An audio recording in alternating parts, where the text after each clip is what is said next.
अब हम लोग देखते हैं ईएमएफ इक्वेशन। 8 नंबर का है दोनों सॉलिड। ईएमएफ इक्वेशन डेरिवेशन है, तो एक बार साथ साथ तुम लोग डेरिवेशन यहाँ पे भी कर लेना। ठीक है, अभी साथ साथ जैसे जैसे हम लिख के बताएंगे डेरिवेशन, ठीक है, वैसे वैसे साथ कर लेना।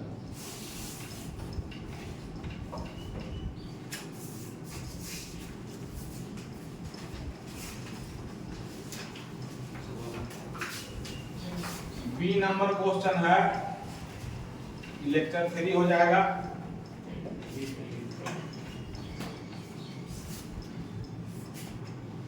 लेक्चर 3 हो जाएगा ये वाला।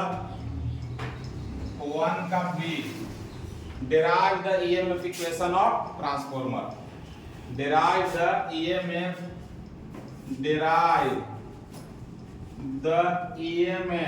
equation of transformer. ठीक ना? तो शुरुआत कैसे करना है ना? तो देखो EMF इक्वेशन ऐसे शुरू करना, टू डेराइव द, चाहे नोट्स में जैसे दिए होंगे या जैसे तुम लोग को याद होगा, क्योंकि अब नोट्स में जो लिखे हैं वो हमको तो याद नहीं है, अभी रटल नहीं है, तो हम हो सकता है कि यहाँ पर दूसरे तरीके से शुरू कर रहे हैं और नोट्स में दूसरे तरीके से लिखल है और तुम वही वाला याद कर लिया, तो वही वाला याद रखना। कोई जरूरी नहीं कि यहाँ जो बता रहे वही, ठीक ना? ये उसके लिए है जो मतलब शुरू देखेगा। To derive the EMF equation of transformer, short में लिख दे रहे हैं, एग्जाम में शॉर्ट में मत लिखना। we know that phi बराबर, देखो phi बराबर क्या होता है, phi बराबर होता है phi m sin omega t होता है ना, phi बराबर phi m sin omega t होता है। फ्लक्स अल्टरनेटिंग होगा ना, यहाँ पर करंट अल्टरनेटिंग है, I बराबर Im sin ओमेगा t है, तो phi बराबर phi m sin omega t ही ना लेना होगा, phi बराबर phi m sin omega t ना लेंगे। तो अब हम लोग we know that यहाँ लिखेंगे, we know that EMF बराबर minus n d phi by क्या हो जाएगा, d phi बाई dt होगा, E बराबर minus n d by dt, और phi के जगह पर phi m sin omega t होगा, ठीक ना? उसके बाद E बराबर होगा माइनस n, phi m को बाहर कर लेते हैं, d बाई क्या हो जाएगा dt, और sin ओमेगा t हुआ। इसका डिफरेंशिएशन करेगा तो minus n phi m into omega into क्या हो जाएगा, cos ओमेगा t होगा। अब cos थीटा को sin में बदल दो, तो E बराबर minus n phi m into omega, cos theta को sin 90 माइनस थीटा लिख सकते हैं, तो 90 माइनस थीटा लिख दिए, ठीक है। अब यहाँ पर हम लोग को क्या होगा, अब माइनस को अंदर कर दो, माइनस को अंदर कर देते हैं, ठीक ना? एक बार लिख लो, जिसका प्रैक्टिस कम है एक बार लिख लीजिए, जिसका प्रैक्टिस कम है वो एक बार लिख लो। अगर एग्जाम में आ गया तो ध्यान में रहेगा कि अरे यार एक बार लिख के किए थे, लिखते लिखते कुछ स्टेप दिमाग में बैठ जाएगा।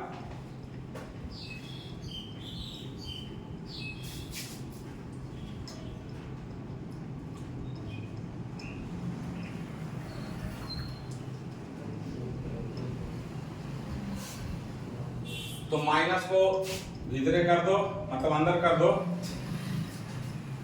तो अंदर में अंतर करना है। E बराबर माइनस, संजीव छोटा छोटा बात तो बहुत पकड़ता है, n phi m omega into sine, ठीक है। जो पकड़ना चाहिए वो नहीं पकड़ेगा, जो नहीं पकड़ना चाहिए उसको एकदम माइनस पाई बाई 2 प्लस क्या हो जाएगा ओमेगा t, तो E बराबर हो जाएगा n phi m into omega sine omega t minus क्या हो गया पाई बाई 2 हो गया। तो ये जो हुआ ईएमएफ इक्वेशन का इंस्टेंटेनियस ईएमएफ का इंस्टेंटेनियस इक्वेशन हुआ है। लिख लो, पहले यहां तक लिख लो, जल्दी जल्दी थोड़ा फास्ट लिखेगा। ईएमएफ इक्वेशन का क्या हो गया, ईएमएफ इक्वेशन का इंस्टेंटेनियस इक्वेशन हो गया, लेकिन हम लोग को आरएमएस वैल्यू वाला निकालना है ना। हम लोग को क्या निकालना है, आरएमएस वैल्यू वाला निकालना है। तो आरएमएस वैल्यू बराबर मैक्सिमम वैल्यू बटा √2 होता। तो इस इक्वेशन के मदद से हम लोग यहां से क्या ले लेंगे, मैक्सिमम वैल्यू। साइन थीटा के बगल में जितना मानी है सब मिला करके वो क्या है, मैक्सिमम वैल्यू है ना।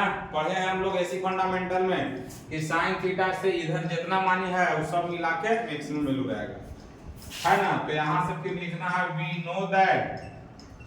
नो दैट इस इक्वेशन को यहीं पर छोड़ देना है।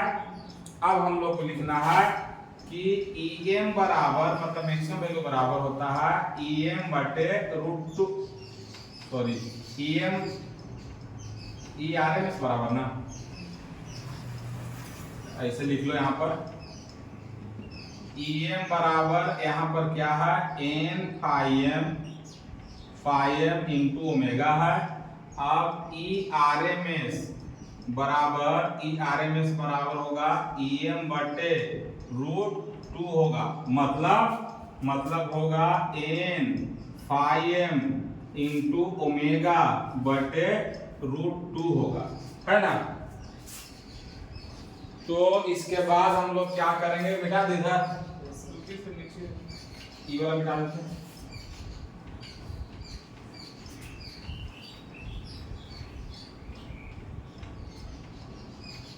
संजीव तो इधर जो है ERMS को शॉर्ट में देखो ERMS लिखा हुआ है ना, तो ERMS को E भी लिख सकता है।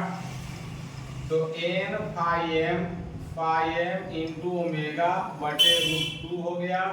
अब E बराबर n phi m ओमेगा के जगह पर 2 pi f बटे क्या हो जाएगा, √2 हो जाएगा, है ना। और E बराबर √2 से इसको काटो तो √2 बार में कट जाएगा। n phi m गुने √2 गुने पाई गुने क्या हो जाएगा, f हो जाएगा।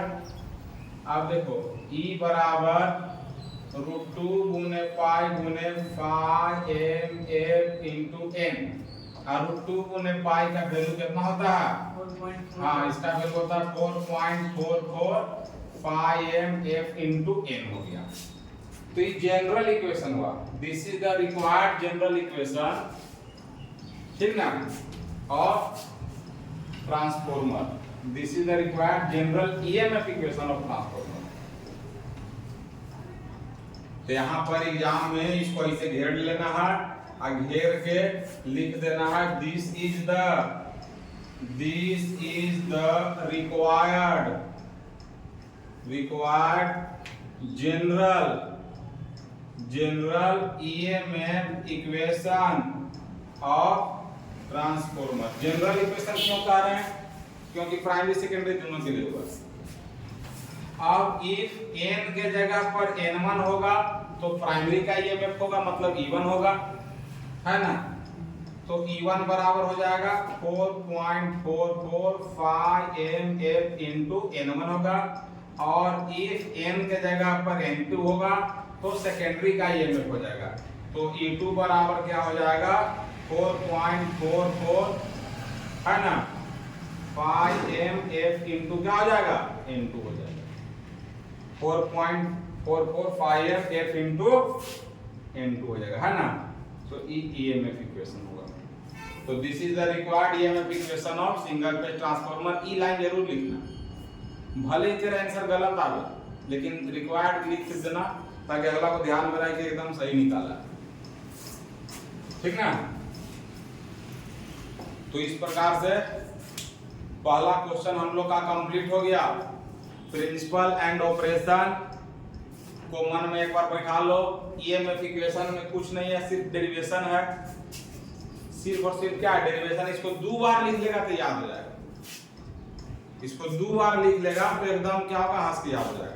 अब अगला क्वेश्चन जो इंपॉर्टेंट क्वेश्चन है हम लोग का, वो है कंस्ट्रक्शनल डिटेल ऑफ ट्रांसपोज, है ना, एकदम प्योर खांटी, एकदम 16 नंबर लाइक है। अगर आएगा तो 16 नंबर में एवरेज करेगा, ठीक है।